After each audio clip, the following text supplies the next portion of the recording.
So seeing what is the most valuable to us, and are we maximizing our value? Because even like when we talk, when we get into real life situations, that's what people want to really hear, because they're dealing with real life situations.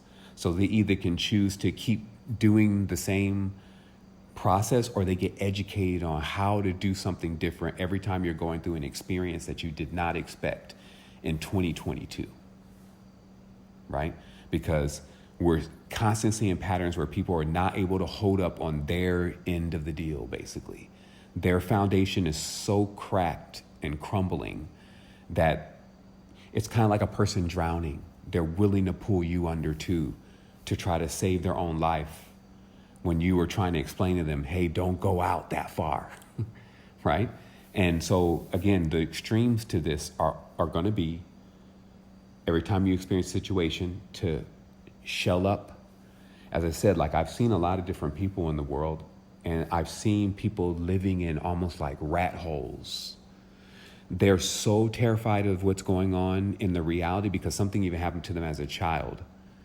They have no real experiences in life beyond that, and they even have been growing up in like small cities where they haven't even had the experience of the world or a bigger city or any of that. They've been growing up in these small cities, towns, right? And they're just there.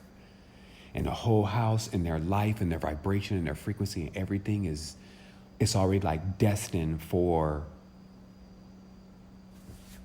oblivion, right? Now,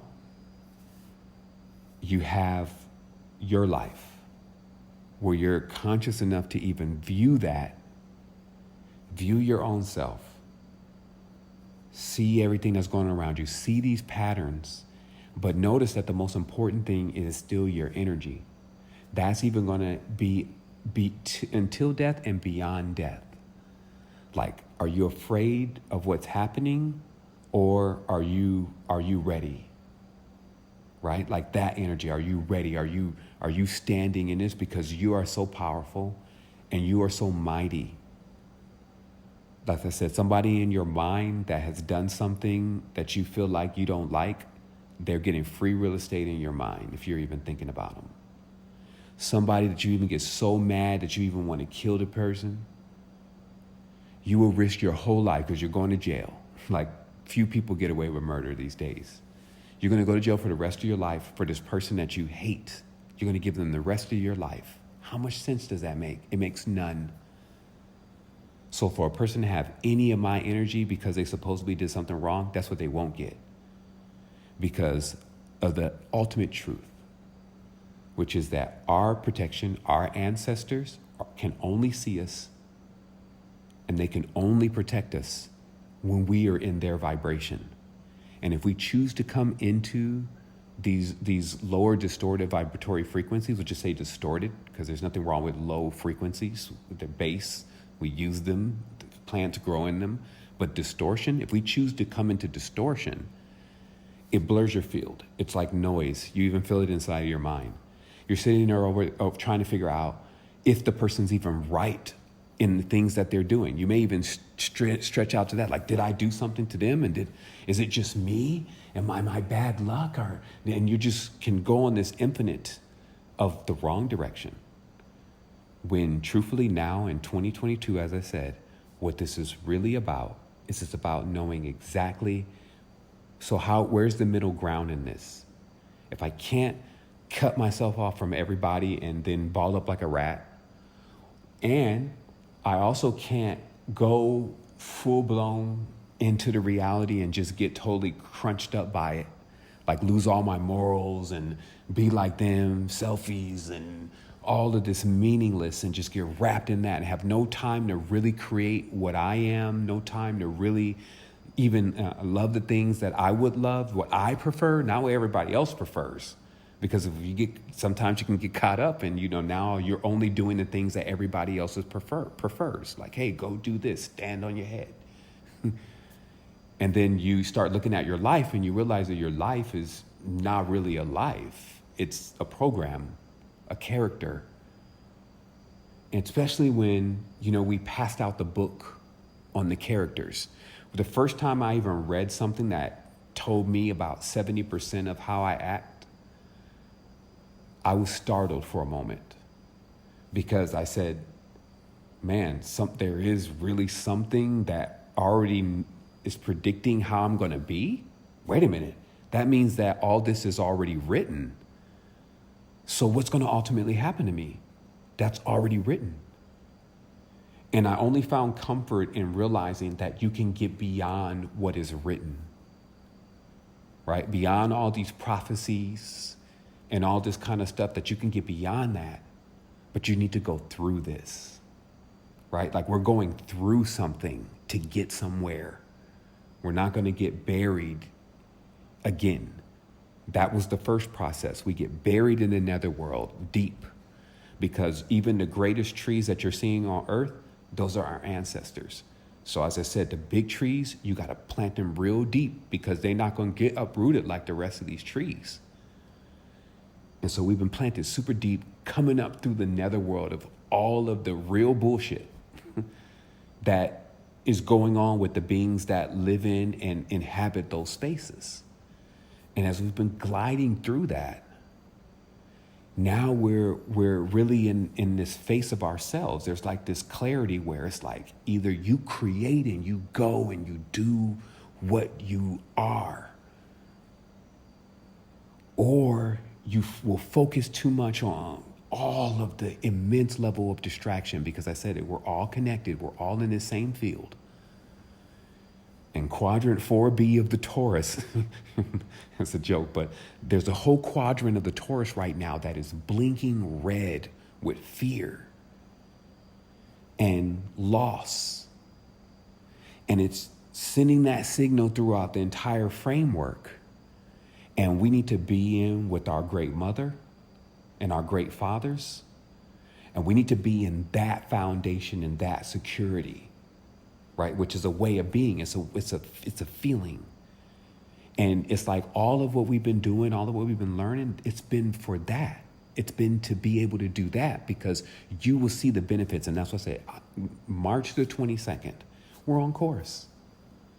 I want to remove everyone from my space altogether that is not in alignment with where the vibration in the spectrum really is. Like, if we see each other again in another orbit, whatever. But this one right here, this choosing of the Aster, this is the one that is going to account for everything. What you do in these times. And it's like, and for most people, it sounds like a whole nother, like the same thing that they keep hearing over and over again. And that's why, because they keep getting a warning and they're not changing. They're just like, oh, that's what everybody says. It's like the boy who cried wolf. It's like, oh, there's a wolf. And then each time you go, there's no wolves. People have been saying, oh, man, there's a problem going to happen, or there's things going on. You need to balance yourself, blah, blah, blah. And then people have been like, oh, you know what? I already balanced myself. I already went on the cleanse. I already did this. I already did that. And then they just are now living their life. And the thing is to be guided. That's why I wanted to share something with you. It came through today that, so when you're looking at real power, because that's what I was still explaining before that, if the whole goal for people was still to find something that's going to regenerate them and empower them, then they would go explore such things. And like, there's things on the planet, I'm not trying to send everybody to the medicines, but the medicines introduce you into an entirely different world. So if your whole goal was even to just see what are the other worlds, you probably would be more focused on that kind of thing than just trying to stay in this world and the gas prices. You see what I mean? So the offering to really expand into certain other levels of consciousness has always been available. What is not available is people being able to enter into those frequencies if they don't really have the true heart and intention to be able to do that. So we revisit one point of the beginning of the scripture. And because the scriptures are separated between the Quran and the Bible, maybe these two cultures respectively, or religious believers respectively, haven't been able to really compare notes to really understand what is said within the first thing that's said. Because everything else, it doesn't even matter. Because everything else is just a fractal or a piece of what was originally said. So, and I'm almost done here. This is a very short conversation, but it's just to, once again, grant you the power. Because until you're empowered, then someone or something always has power over you. So grant you the power. So according to the Quran, the first text inside of the Quran, also known as Al-Fatiha, is a way to open up a portal that, when said properly, which is not according into the Quran in current circulation, it can't be said because there's words that have been added. But when said properly, the tongue touches the roof of the mouth 19 times, and it opens up the gate. Okay? So they said that about the first text of the Quran. So that must mean that that's also true about the first text of the Bible. Except the Bible that we read is in English. So as you see in the work that I end up passing to our brother Sven, it breaks down that first sentence again. And maybe in the other book, you should revisit that first sentence. Because he explains that in this first sentence, it contains the whole of this Torah. But if you compare notes with the Quran, it means that this first sentence opens up a portal. And he shows in his work that this first sentence, it literally comes in like it builds on itself. Like it starts off at a singular point and then it spreads out. And it literally talks about inhabiting a house. I'm going to get it for you indirectly to read it to you. But it talks about how where we come from and then into this space, the first thing we do is we inhabit a house. And when we inhabit a house, it separates us from everything else. And this is the beginning. Okay, that's what, when you interpret it into Hebrew, this is what it pretty much says. Because it's trying to let you understand that the moment that you come into this body, because this is the house, these are replicas. There's going to keep redundifying from the world to the apartment you're in, to the building you're in, to the block you're on. It's just going to keep redundifying because they're trying to show you that just this beginning, it echoes and it ricochets forever. There's never anything else but what happened in the beginning. To get into this side, you had to have a house. And that house is this body. And when you inhabit yourself into this house called the body, you separate yourself from all there really is. And this is the world of separation. And then it goes on and it starts to elaborate about angels and energies of separation and how in which they cut. That's why angels, they carry swords in their hands, because it's now a craft about how you cut the reality into the things that you want. Like they cut the land into the parcels that they want. They cut the words into the parcels that they want to speak. You see what I mean? So this is the art of what happens here. And there is nothing else. So even if we get to a super technological age where everything about that kind of stuff has been kind of shrouded under another guise, under that is that. So that's where we have to be. That's our middle ground in this with dealing with the things that are happening around us, is stay focused on your creation. Stay focused on the things that are going to make you prominent. Because you know how people are starting to look around and like, where's the good help? Where's the ones that are supposed to be the good ones, the ones that are supposed to save us? Where are they going to come from? And I tell you, they're here. But you cannot reach them in the frequency of this madness. And that's how this whole thing works, because it's impossible to let anyone inside of that level, that exalted state, that still has not learned who they truly are, which is not this. It is not this dishonesty, this distortion, this deception, all that kind of stuff. You could do whatever you want in existence, but just let everybody know. You see what I mean? That's what it is with a relationship. Like, if you let everybody know what you are and what you're about, then they can accept you as you are. But when you come in and you're acting like something else and you Trojan horse everybody, that's what creates karma. And just as the new moon goes to the full moon, the whole thing will wash out. And it's not my job to be the judge, or I will have to be judging all day. So it's not my job. I know how it works, but it's the angelics and all the rest of the energies that are in this space's job to let reap and sow happen. Those are reapers, right? Like, or what they call the Reeves, like Keanu Reeves. You know, the Reavers are the time travelers. They know how to move through the space, but because they've been in the space so long, they're everything away from what we would think is kind, because they're far away from the beginning. They're far away from the original. And the original is love. And I'll tell you, and I'll tell you only, LOVE. There's no vowels, so remove the vowels. LV. I'm not talking about Louis Vuitton, but I'm talking about that an L is a straight line, it's the pole, and a V is a vertex. It's the vagina, if you know it, and the penis as you know it. The only real gods of this world. That's why in the ancient books it says the ancestors look like your genitalia. That's why they worship the Shingalingam and the Yoni. Those are the oldest things you see in the world, is a lingam and a Yoni. So in the end, it's just but the beginning. And once you learn how to ride this bull, this turbulion, as it's called, a turbo, Taurus, and a hyperbole, once you learn how to ride this bull, you'll be a bull master.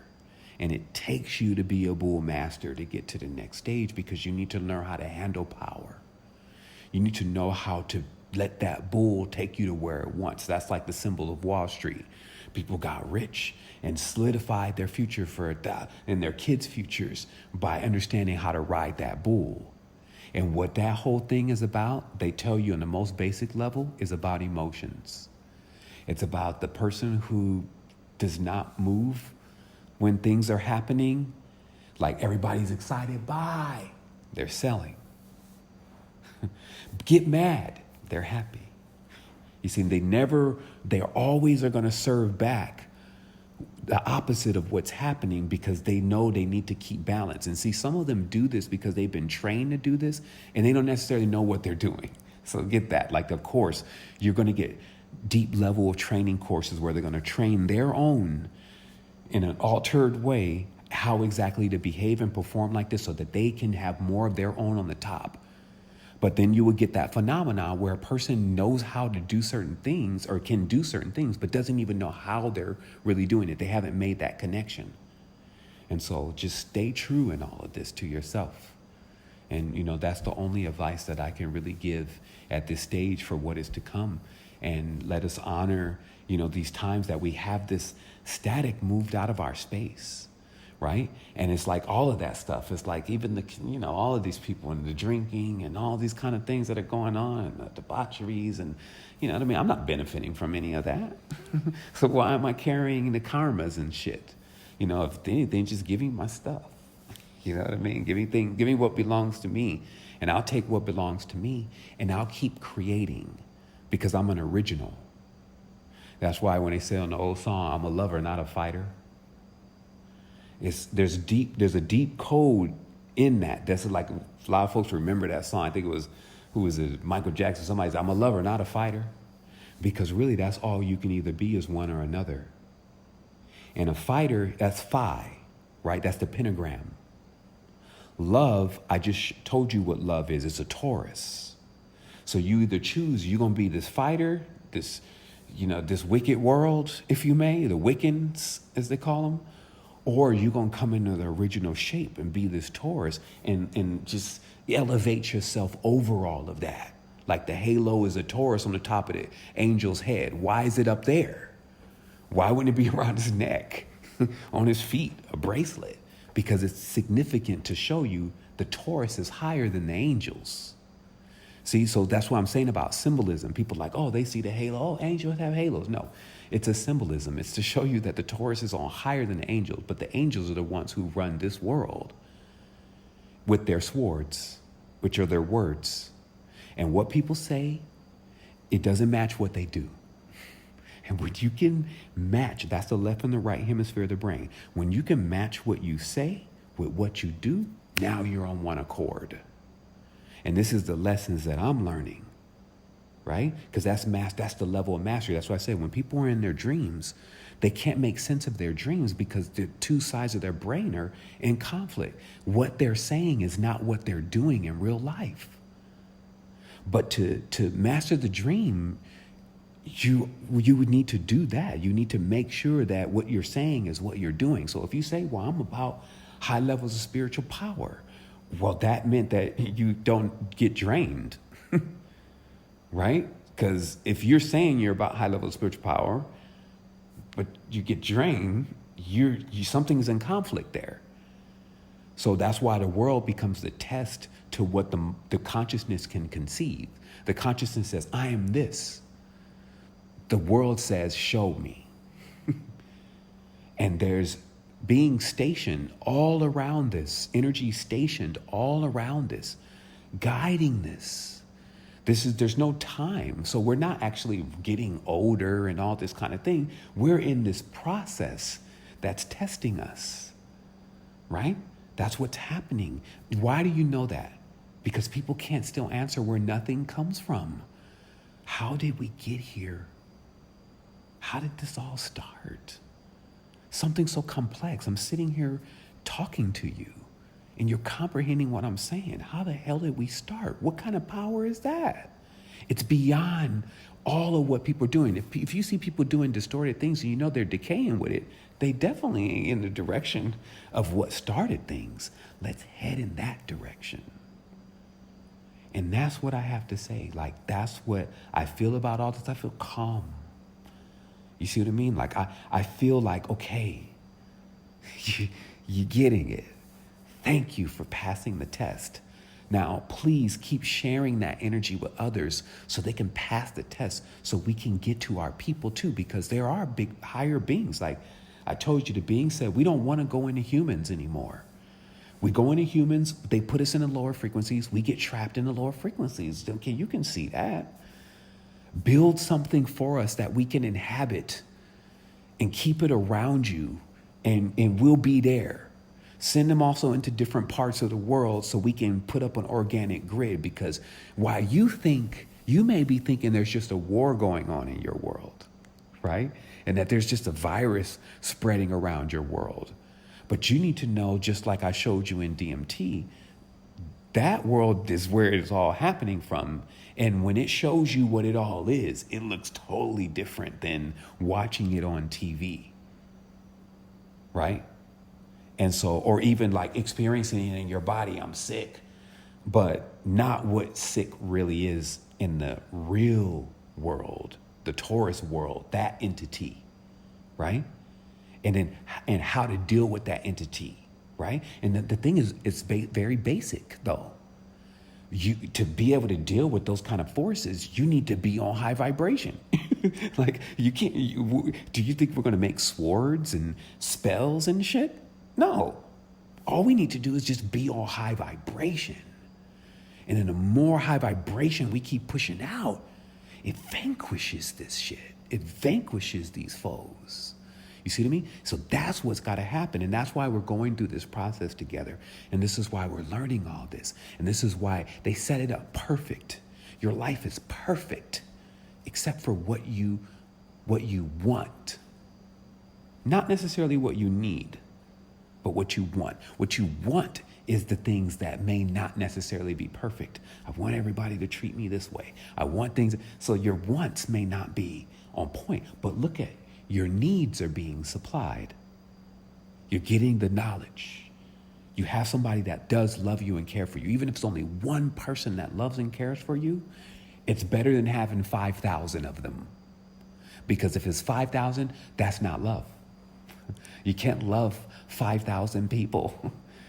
Love is dedication, time, learning something with the person, going through experience. So, maybe 5 people, 6 people, tops, you can truly love in this world. This is why we even see sometimes our parents even being disconnected on the true love levels from us at times. Like, do we love somebody else more than we love the being that brought us into the world to let you know about the world? So let's just keep getting more powerful. let's also keep delivering this power. Let's be on point, because for us to deliver this power means that the vision is clear for everyone that is on this vibration. And also beings can find you, people can find you, that they're also sitting in the same situation, right? Do you think that we're the only ones getting screwed over by the people that we took care of and we tried to help? No. So what we need to do is get everybody that's getting screwed over, because they keep helping everybody, together, so that we can all help each other and grow and not get screwed over. You see what I mean? So that's where I'm at with the solutions. And then I'm 44. So I'm also in this process of learning, but I'm a quick study. Fool me once, shame on me. Or shame on you, actually, because you took advantage of me. Fool me twice, shame on me, because I didn't learn the lesson from whatever took place, and whatever lesson had to be learned. And the lesson is not always, don't trust anybody, or, just go like super aggressive and start, cursing people. That's the thing, right? Balling up or just trying to destroy. There's got to be a middle ground, right? And that middle ground, like I said, is going to touch the roof of your mouth 19 times. And then you're going to open up a portal within yourself that you always have access to. You're going to study these mysteries. What's important? Just study the beginning. The end is not important. People are living the end right now. Let them live the end. The end was not important. The beginning, the original. We are originals.